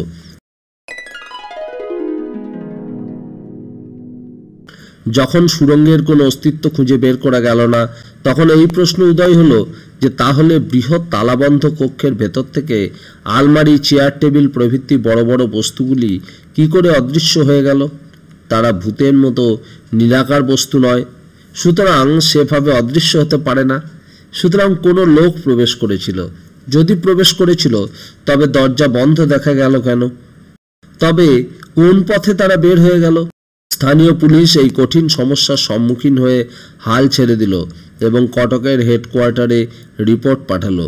কিন্তু কটকের পুলিশ সমস্ত ব্যাপার কাগজপত্রে ও পুরীর রিপোর্টে অবগত হয়ে নিজেদের মধ্যে আলোচনা করে কর্তব্য স্থির করলেন। তাঁরা কলকাতার পুলিশ কমিশনারকে একজন বিশিষ্ট অফিসার পাঠানোর অনুরোধ করে পত্র লিখলেন এবং লিখলেন, যদি দস্যু মোহনের চিরশত্রু, যিনি রেঙ্গুনে দস্যুকে অসাধারণ বুদ্ধির কৌশলে গ্রেপ্তার করেছিলেন, সেই স্বনামধন্য চিফ ইন্সপেক্টর মিস্টার বেকারকে পাঠাতে পারেন, তবে তাঁরা অতিশয় বাধিত হবেন। কলকাতার পুলিশ কমিশনার পত্র পেয়ে সেই পত্রখানির নকল ও তাঁর আদেশ একত্রে মিস্টার বেকারের নিকট মাদ্রাজের কমিশনারের কেয়ার অফে পাঠিয়ে দিলেন এবং একখানি পৃথক পত্র মাদ্রাজের কমিশনারকে অনুরোধ জানালেন তিনি যেন মিস্টার বেকারকে পুরীতে পাঠাতে সাহায্য করেন। মাদ্রাজের কমিশনার পত্র পেয়ে মিস্টার বেকারকে ডেকে পাঠালেন ও তিনি এলে পত্রখানি তাঁর হাতে দিলেন। মিস্টার বেকার পত্র পাঠ করে বললেন, আমার মনে হয় পুরীতে ছুটে গিয়ে কুমারের প্রাসাদের ইট তুলে সুড়ঙ্গ খোঁজায় সময় নষ্ট করাই হবে, আর কিছুই হবে না। এর মূল অন্য স্থানে আছে বলে আমার ধারণা। পুলিশ কমিশনার হেসে বললেন, দস্যু মোহনের কাছে আপনি বলতে চান? যদি আপনার এই ধারণা হয়, তবে কি বলতে চান? দস্যু মোহন ডাকাতিতে অংশগ্রহণ করেছিল? আমার মনে হয় তাই। তাছাড়া আমি আরো বলতে চাই যে এই কাজ দস্যু মোহন ছাড়া আর কারোরই নয়। মিস্টার বেকার দৃঢ় কণ্ঠে বললেন। পুলিশ কমিশনার তাচ্ছিল্য স্বরে বললেন, বাজে কথা বলবেন না আপনি। দস্যু মোহন কারাগারে রয়েছে, সুতরাং। মিস্টার বেকার বাধা দিয়ে বললেন, দস্যু মোহন জেলে আছে তা আমি জানি, তার ওপর কড়া দৃষ্টি রাখা হয়েছে তাও আবার অজ্ঞাত নয়। কিন্তু তার হাতে হাত করি ও পায়ে বেড়ি দিয়ে রাখা হলেও আমি ঠিক একই মত পোষণ করতাম। এ কাজ দস্যু মোহন ছাড়া আর কারোরই নয়। আপনার এমন দৃঢ় ধারণার হেতু কি? কমিশনার জিজ্ঞেস করলেন। কারণ আমি আর দ্বিতীয় ব্যক্তিকে জানি না যে এমন ব্যাপকভাবে জাল ফেলে এমন বৃহৎ শিকার করতে এবং কৃতকার্য হতে পারে। এরকম পারে মাত্র একজন ব্যক্তি, আর সে হচ্ছে দস্যু মোহন। মিস্টার বেকার বললেন। বাজে কথা মিস্টার বেকার। তাচ্ছিল্য স্বরে কমিশনার বললেন। মিস্টার বেকার গম্ভীর স্বরে বললেন, কিন্তু সত্য কথা স্যার, আমাদের বন্ধু মোহন পুরাতন পদ্ধতিতে চুরি করতে ঘৃণা বোধ করে। সে আধুনিক যুগের বৈজ্ঞানিক দস্যু, এমনকি পরবর্তী যুগের মানবও বলা যায়। তাহলে আপনি কি করতে চান? আমি আপনার কাছে প্রার্থনা করছি যে আমাকে 1 ঘন্টার জন্য দস্যু মোহনের সঙ্গে আলাপ করতে দিন। মিস্টার বেকার অনুরোধ করলেন। কোথায়? তার ছেলে? হ্যাঁ, গতবার আমি যখন তাকে রেঙ্গুন থেকে মাদ্রাজে আনি, পথে আমাদের মধ্যে বিশেষ বন্ধুত্ব হয়েছিল। আমার নিশ্চিত ধারণা আছে যদি মোহন নিজেকে বাঁচিয়ে এই চুরির সম্বন্ধে কোনো সংবাদ দিতে সক্ষম হয়ে থাকে, তবে নিশ্চয়ই তা দিতে অস্বীকার করবে না। তাহলে এখান থেকে পুরী ছোটার অনাবশ্যক কষ্ট থেকেও আমি রেহাই পাব। মিস্টার বেকার বললেন। সেদিন বেলা 12টার সময় মিস্টার বেকার প্রেসিডেন্সি জেলে দস্যু মোহনের ছেলে উপস্থিত হলেন। মোহন তার জেলের বিছানার ওপর শুয়েছিল। বেকার সাহেবকে দেখে মাথা তুলে বিস্মিত কণ্ঠে হেসে বললেন, এ কি, এই যে কল্পনার অতীত ব্যাপার, প্রিয় বন্ধু বেকার যে এখানে। মিস্টার বেকার হাসি মুখে বললেন, হ্যাঁ, স্বয়ং। মোহন হেসে বলল, আমি নিজের ইচ্ছায় এসে অনেক কিছুই প্রত্যাশা করি, কিন্তু আপনাকে আবাহন করতে পারবো এর চেয়ে কল্পনাতীত আনন্দের বিষয় আর কিছুই নেই আমার কাছে। তুমি অত্যন্ত বিনয়ী। মিস্টার বেকার হেসে বললেন। মোহন বাধা দিয়ে বলল, না না বন্ধু, না, আদৌ না। আপনাকে আমি বিশেষ শ্রদ্ধা করি মিস্টার বেকার। তোমার কথা শুনে আমার গর্ব হচ্ছে মোহন। মিস্টার বেকার বললেন। মোহন মৃদু হেসে বলল, আমি শত সহস্রবার বলেছি আমাদের মিস্টার বেকারের মতো সুযোগ্য ডিটেকটিভ ভারতে আর 2টি নেই। ওর সঙ্গে তুলনা করতে পারা যায় একমাত্র বিলাতের শার্লক হোমসের। কিন্তু দুঃখের বিষয় মিস্টার বেকার, আমি আপনাকে এই টুলটা ছাড়া আর কিছুই বসার জন্য দিতে পারি না। একটু কষ্ট করে এটাতেই বসুন। মিস্টার বেকার মৃদু হেসে টুলের ওপর বসলেন। মোহন বলতে লাগলেন, আমি জেলের ওয়ার্ডার আর প্রহরীদের গম্ভীর মুখ থেকে বিতৃষ্ণায় ভরে উঠেছি। আজ কার মুখ থেকে উঠেছিলাম আমি ঠিক জানি না, যে আপনার মুখদর্শনের সৌভাগ্য আমার হলো। আমি তো এইসব ছুঁচো স্পাইদের জ্বালায় উত্তক্ত হয়ে উঠেছি। তারা দিনে 10 বার করে আমার ঘরে ঢুকে চারিদিক অনুসন্ধান করে, পকেট হাতড়ায়, বিছানা তুলে দেখে। সবাই এর ভয় আমি যেন পালাবার মতলব আঁটছি। আচ্ছা, আপনি বলতে পারেন গভর্নমেন্ট আমার ওপর এতটা নেক নজর কেন রেখেছেন? মিস্টার বেকার মৃদু হেসে বললেন, গভর্নমেন্ট ঠিক কাজই করেছেন। মোহন মাথা নেড়ে বললেন, না না, ঠিক কাজ নয় এটা। আমাকে নিরালা নিভৃত জীবনযাপন করতে দেওয়াই আপনার গভর্নমেন্টের উচিত কাজ মিস্টার বেকার। মিস্টার বেকার মৃদু হেসে বললেন, পয়সার ওপর নবাবি করতে দেওয়া মোহন। মোহন পুলকিত স্বরে বলল, ঠিক বলেছেন, পরের পয়সায় নবাবি করায় এত আনন্দ আছে আর এত সহজ ব্যাপার যে কি বলবো। হ্যাঁ, যাক সব কথা। আপনার মুখ দেখে মনে হচ্ছে আপনার তাড়া আছে, কিন্তু কি জন্য আপনার শুভাগমন হয়েছে মিস্টার বেকার? মিস্টার বেকার বললেন, কুমার নিত্যবিক্রমের ঘটনা সম্বন্ধে জানতে এসেছি মিস্টার মোহন। মোহন ভ্রু কুঞ্চিত করে চিন্তা করতে করতে বলল, নিত্যবিক্রম?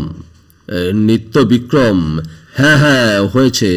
বাংলার এক স্বাধীন রাজবংশের পরাধীন শেষ প্রদীপ। লোহার সিন্দুকের মণিমুক্ত গজদন্ত, ড্রয়িং রুম সেট, সোনা রূপা নির্মিত ছোট আলমারি। হ্যাঁ হ্যাঁ, মনে পড়েছে। এইসব তুচ্ছ জিনিস মনেও থাকে না ছাই। আমার মাথা এর চেয়ে বড় বড় জিনিস নিয়ে ব্যস্ত রয়েছে। মিস্টার বেকার চক্ষু কপালে তুলে বললেন, তুচ্ছ জিনিস?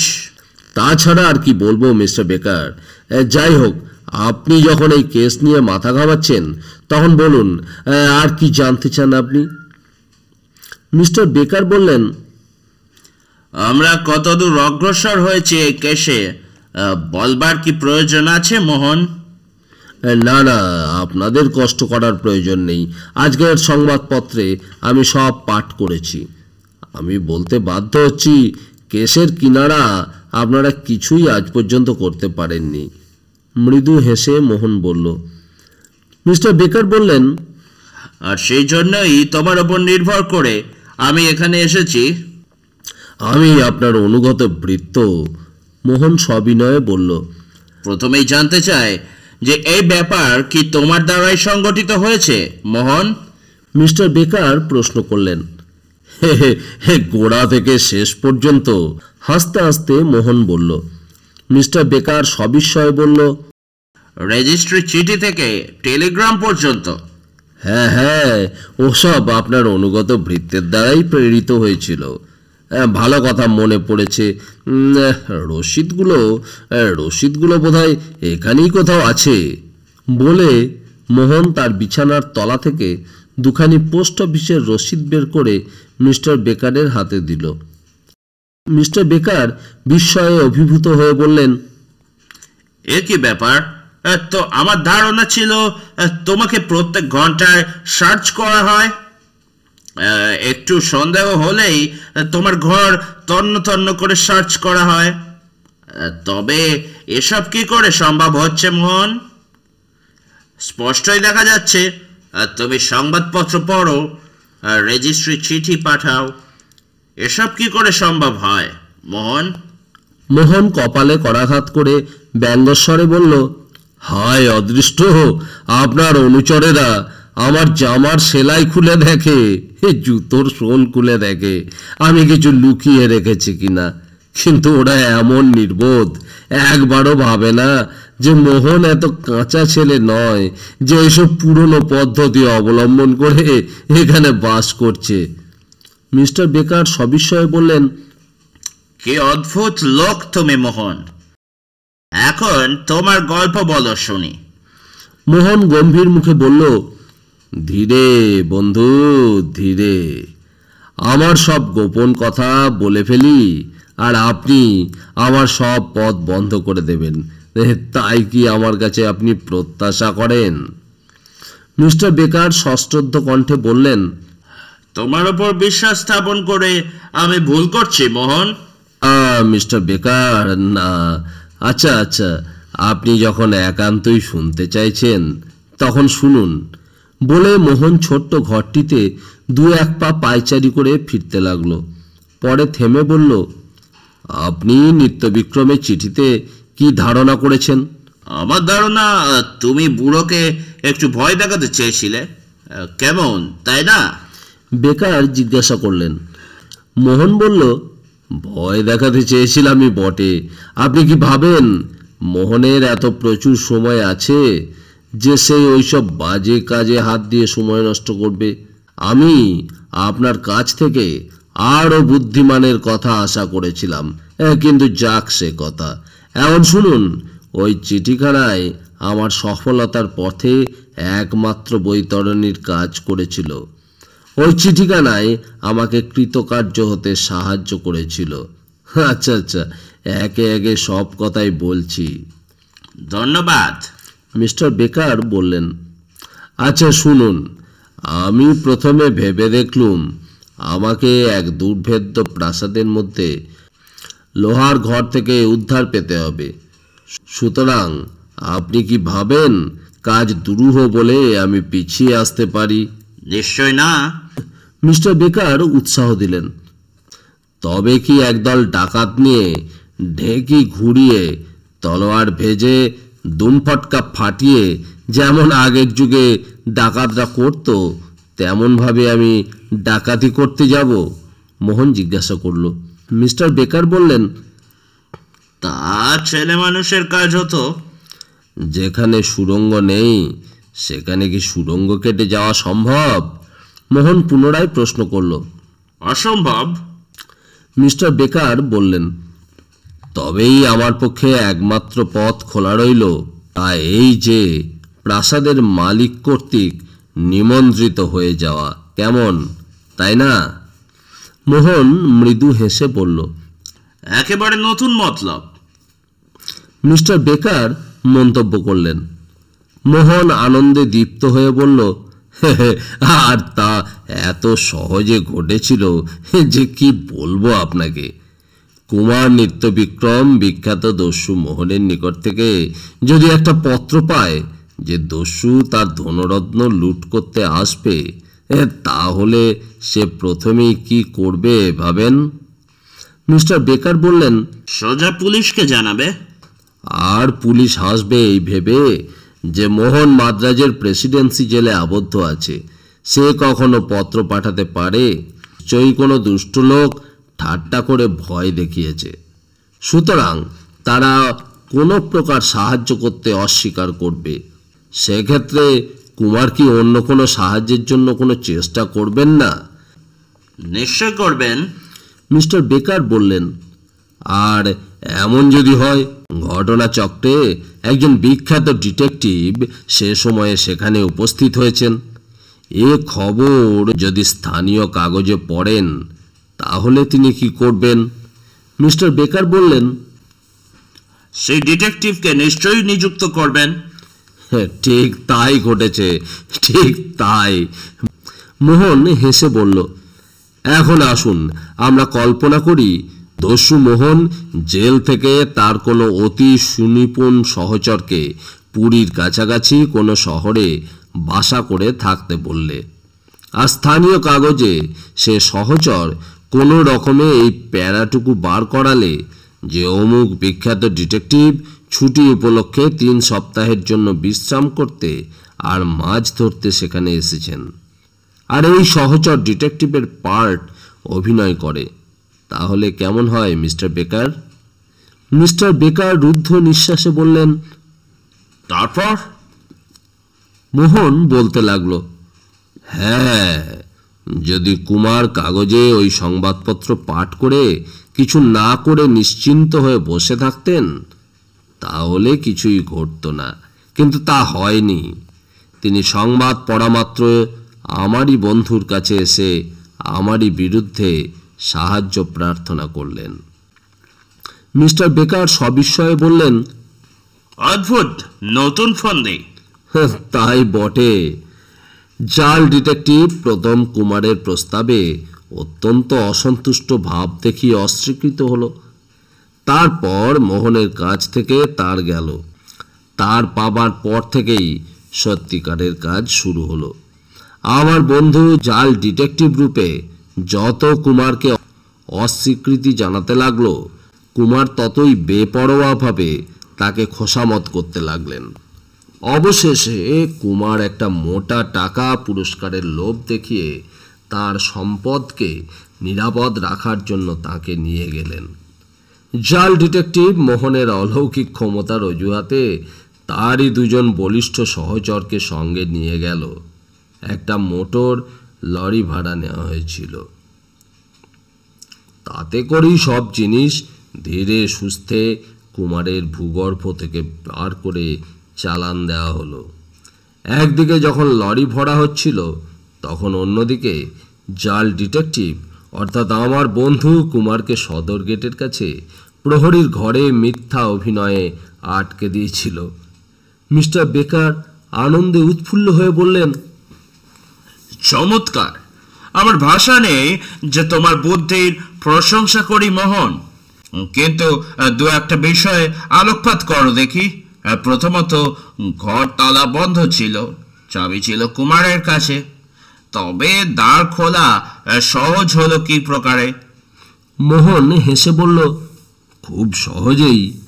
আমাদের কাছে চাবি খোলবার আর লাগাবার বৈজ্ঞানিক যন্ত্রপাতি আছে। তাও কি আপনি জানেন না? মিস্টার বেকার মৃদু হেসে বললেন, বটে। আর কে তিনি, এমন বিখ্যাত ডিটেকটিভ যার নাম শুনেই কুমারের মতো বিশিষ্ট লোক এমন আগ্রহ দেখাতে পারেন মোহন? মোহনের সারা মুখে হাসি উপচে উঠল।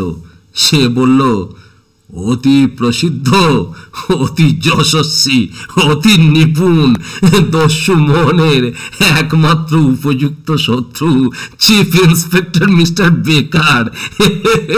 মিস্টার বেকার। মিস্টার বেকার চক্ষু কপালে তুলে বললেন, কি? আমি স্বয়ং? বেকার, আপনি স্বয়ং এবং আমার নাটক অভিনয়ের এই অংশটুকুই সবচেয়ে বিস্ময়কর। এখন আপনি যদি পুরীতে যান আর কুমারের সঙ্গে আলাপ করেন, তাহলেই আপনার সব কিছু পরিষ্কার হয়ে যাবে। আর এই কর্তব্যবোধও আপনার জাগবে যে আপনার জন্যই কুমারের অধিকাংশ সম্পদ লুণ্ঠিত হয়েছে। আপনার কর্তব্য হবে আপনাকে গ্রেপ্তার করা, তাহলে আমার পক্ষে সেটা খুব আনন্দদায়ক প্রতিহিংসা নেওয়া হবে, তাই নয় কি? মিস্টার বেকার গ্রেপ্তার করেছেন মিস্টার বেকারকে। মোহন অট্টহাস্যে ভেঙে পড়তে লাগলো, যে হাসির যেন আর কোনো বিরাম নেই, অন্ত নেই। মিস্টার বেকার ক্ষুব্ধ মনে দাঁত দিয়ে ঠোঁট কামড়াতে লাগলেন। তিনি ভেবে পেলেন না মোহনের এতে হাসার কি আছে। এমন সময় একজন ওয়ার্ডার ও একজন লোক মোহনের মধ্যাহ্ন ভোজনের আহার্য নিয়ে উপস্থিত হলো। বিশেষ অনুগ্রহ করে জেলের কর্তৃপক্ষগণ মোহনের জন্য বাইরে থেকে খাবার দেওয়ার অনুমতি দিয়েছিলেন। যে লোকটি টেবিলের ওপর পত্রগুলি রেখে ওয়ার্ডারের সঙ্গে বের হয়ে গেল, মোহন আহারে বসে 2-1 গ্রাস আহার করে বলল, অধৈর্য হবেন না মিস্টার বেকার, আপনাকে পুরী যাওয়ার কষ্ট আর পেতে হবে না। আমি আপনাকে এমন একটা সংবাদ দিচ্ছি যা শুনে আপনার চক্ষু স্থির হয়ে যাবে। মোহনের বিরুদ্ধে যে কেস কুমার করেছিলেন তা তিনি তুলে নিচ্ছেন, তা তিনি তুলেই নেবেন। মিস্টার বেকার বিস্ময়ে চিৎকার করে বললেন, কে? মোহন শান্ত কণ্ঠে বলল, মকদ্দমা তুলে নেওয়া হচ্ছে। মিস্টার বেকার বিদ্রুপ হাস্যে বললেন, বাজে বকো না, আমাকে এইমাত্র চিফ চিঠি পাঠিয়েছে। মোহন বলল, তাতে কি হলো? আপনার চিফ কি মোহনের ব্যাপার সম্বন্ধে মোহন অপেক্ষা বেশি খবর রাখেন? তবে শুনুন, আপনাকে খুলেই বলি, কিন্তু আপনি আমাকে ক্ষমা করবেন মিস্টার বেকার। হ্যাঁ, সেই জাল মিস্টার বেকার, অর্থাৎ আমার সহচর, সেখানে কুমারের সঙ্গে ঘনিষ্ঠ বন্ধুত্ব পাতিয়ে বসেছেন।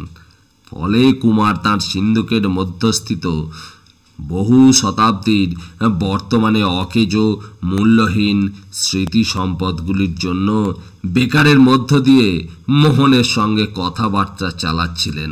তিনি 5 লক্ষ টাকা নগদ দিতে প্রস্তুত হয়েছেন। ওই জিনিসগুলি ফেরত দেওয়া হলেই তিনি মোহনের নামে মকদ্দমা তুলে নিতেও স্বীকৃত হয়েছেন। সুতরাং চুরির কোনো কথাই ওঠে না। ফলে পুলিশকেও হতাশ হতে হবে। মিস্টার বেকার শুধু বিস্ময়ে চেয়ে বললেন, কিন্তু এসব খবর তোমার কাছে এলো কি করে? আমি যে টেলিগ্রামের প্রতীক্ষা করছিলাম, এই মাত্র তা পেয়েছি। মোহন হাসতে হাসতে বলল, তুমি এইমাত্র টেলিগ্রাম পেয়েছো? মিস্টার বেকার সবিস্ময়ে প্রশ্ন করলেন। প্রিয় বন্ধু, এই মুহূর্তে। হ্যাঁ, আচ্ছা, আপনার সামনেই আমি পড়ছি, কিন্তু আপনি যদি অনুমতি দেন। মোহন বলল। মিস্টার বেকার অসন্তুষ্ট হয়ে বললেন, তুমি আমার সঙ্গে বিদ্রুপ করছো মোহন? না বন্ধু, না। মোহন মৃদু হাস্যে বলল, আচ্ছা, এক কাজ করুন, আমার জন্য ওই যে সিদ্ধ ডিমটা দিয়েছে, ওর মাথাটা খুব আস্তে আস্তে ভেঙে ফেলুন দেখি। তাহলেই আপনি বুঝতে পারবেন যে মোহন গুরুতর বিষয় নিয়ে মিথ্যে দম্ভ করে না বা ঠাট্টা বিদ্রুপও করে না। মিস্টার বেকার বিস্মিত হয়ে মোহনের নির্দেশ মতো ডিমের মাথাটা ছুরি দিয়ে কেটে ফেললেন। তিনি সবিস্ময়ে দেখলেন ডিমের ভেতরটা একেবারে খালি। ডিমের মধ্যে একটা খুব পাতলা নীল রঙের কাগজ গোটানো রয়েছে। তিনি কাগজখানি টেনে বের করে পড়লেন। তাতে ছোট ছোট অক্ষরে লেখা আছে, বন্দোবস্ত মতো কাজ হয়েছে। কুমার 5 লক্ষ টাকা দিয়েছেন, মকদ্দমা তুলে নিয়েছেন এবং তার মণিমুক্ত ফেরত দেওয়া হয়েছে। মিস্টার বেকার স্তম্ভিত স্বরে বললেন, 5 লক্ষ টাকা? মোহন মৃদু হেসে বলল, হ্যাঁ বন্ধু, 5 লক্ষ টাকাই বটে, কিন্তু কেমন দুঃসময় চলছে এখন। তাছাড়া আমার খরচপত্র অত্যন্ত বেশি। যদি আপনি আমার খরচের হিসেব ঠিকমতো জানতেন, তাহলে বুঝতেন একটা বড় শহরের জন্য গভর্নমেন্টের যে টাকা খরচ হয়, আমার খরচও প্রায় তত। মিস্টার বেকার উঠে দাঁড়ালেন। তার মনের শান্তি চলে গিয়েছিল।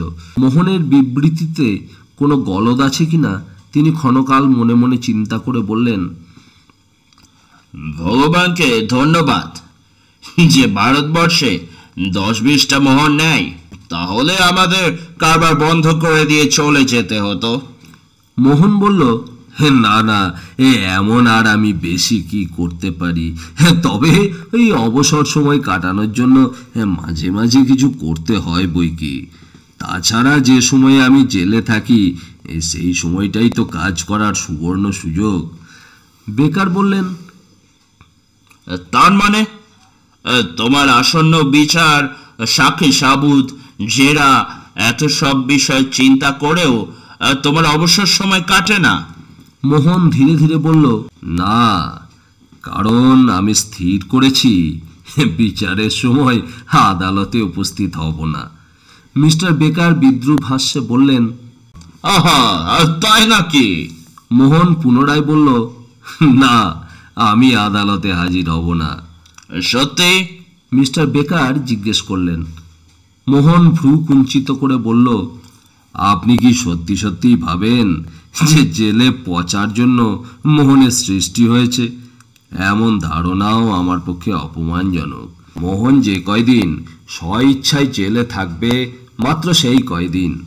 নইলে জগতে কারো সাধ্য নেই তাকে 1 মিনিটও বেশি জেলে রাখতে পারে। মিস্টার বেকার বিদ্রুপ স্বরে বললেন, তুই যদি ক্ষমতা, তাহলে জেলে না আসায় তোমার উচিত ছিল মোহন। মোহন উত্তেজিত স্বরে বলল, ও, আপনি সেই অহংকারী ফুলে আছেন না?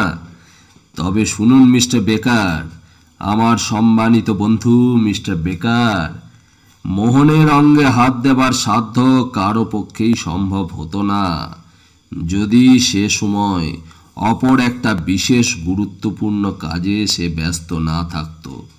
মিস্টার বেকার বললেন, তুমি উদ্ভট কথা বলছো মোহন। মোহন বলল, আপনার কি মনে পড়ে মিস্টার বেকার, আমার সঙ্গে একটি তরুণীর কথা? আমাকে সে মুগ্ধ করেছিল। বলতে আমার লজ্জা নেই, আমি তাকে প্রাণ দিয়ে ভালোবেসেছি। আর একমাত্র এই জন্যেই আমি সে সময়ে অত্যন্ত অন্যমনস্ক হয়েছিলাম। সেই জন্যই আপনার উপস্থিতি সেখানে দেখেও নিজের সম্বন্ধে সাবধান হইনি। তাই আজ আমি এখানে। নইলে। মোহন কথা শেষ করল না। মিস্টার বেকার বিদ্রুপ স্বরে বললেন, তাহলেও তোমার তো এখানে বহুদিন কেটে গেছে। মোহন বলল, আমি দস্যু। আমি সেই নিরীহ, অপাপবিদ্ধ, অতুলনীয় তরুণীর সম্পূর্ণ অনুপযুক্ত। তাই আমি তাকে ভুলে যেতে চাই, আমার মন আরোগ্য করতে চাই। আজ পর্যন্ত আমার মনে সেই কয়টি দিনের মধুর স্মৃতি তেমনভাবেই জেগে রয়েছে। এর জন্যই মাঝে দিন কতক অসুখে ভুগেছি। আর জেলের মতো এমন বিশ্রামের জায়গা আর কোথাও নেই। আমি এখানে বিশ্রাম করছি মিস্টার বেকার। এখানকার নিয়ম কানুন আমাকে আশাতীতভাবে আরোগ্য হতে সাহায্য করছে। তাই আমি এখনো এখানে আছি। মিস্টার বেকার বললেন, তুমি আমার চোখে ধুলো দিতে চাইছো মোহন? শুনুন মিস্টার বেকার। মোহন বলল, আজ শনিবার। আগামী বুধবারে আমি আপনার সঙ্গে ব্রডওয়ে হোটেলে একসঙ্গে আহার করব। অর্থাৎ ওই দিন আমি এখান থেকে চলে যাব। বুঝেছেন? মিস্টার বেকার অবজ্ঞা হাস্যে বললেন, উত্তম, আমি তোমার জন্য অপেক্ষা করব। এরপর উভয়ে বন্ধুর মতো করমর্দন করল এবং তারপর মিস্টার বেকার যাওয়ার জন্য পা বাড়ালে মোহন ডাকল, মিস্টার বেকার। মিস্টার বেকার মুখ ঘুরিয়ে বললেন, আবার কি বলছো মোহন? আপনি আপনার ঘড়ি ফেলে যাচ্ছেন। মোহন বলল, আমার ঘড়ি? মিস্টার বেকার সবিস্ময়ে বললেন, হ্যাঁ, আপনার ঘড়ি এইমাত্র আমার পকেটে কুড়িয়ে পেলুম কি না বলে মোহন ক্ষমা প্রার্থনা করে ঘড়ি ফেরত দিল। পুনরায় বলল, ক্ষমা করবেন মিস্টার বেকার, একটা বদ অভ্যাস জন্মে গেছে আমার।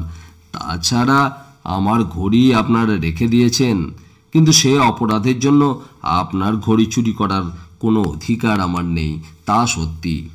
তাছাড়া আমার এখানে একটা সোনার ঘড়ি আছে, তাতেই আমার সময় দেখার কাজ সুন্দরভাবে চলে যায়। বিছানার তলদেশ থেকে মোহন সোনার চেন সমেত একটা সুন্দর ঘড়ি বের করে দেখালো। মিস্টার বেকার আশ্চর্য হয়ে বললেন, ও ঘড়িটি কার পকেট থেকে মেরেছ মোহন? মোহন ঘড়ির চেনের লকেটের উপর খোদাই নামটি পড়ে বলল, গোপাল আচারিয়া লিঙ্গম। ওহো, এই যে ম্যাজিস্ট্রেট আমাকে পরীক্ষা করেছিলেন, এটা তাঁরই ঘড়ি। অত্যন্ত চমৎকার লোক তিনি। মিস্টার বেকারের বিস্ময় এত বৃদ্ধি পেল যে তিনি একটিও কথা বলতে পেলেন না। তিনি মোহনের হাত থেকে ম্যাজিস্ট্রেটের ঘড়িটি নিয়ে বের হয়ে গেলেন।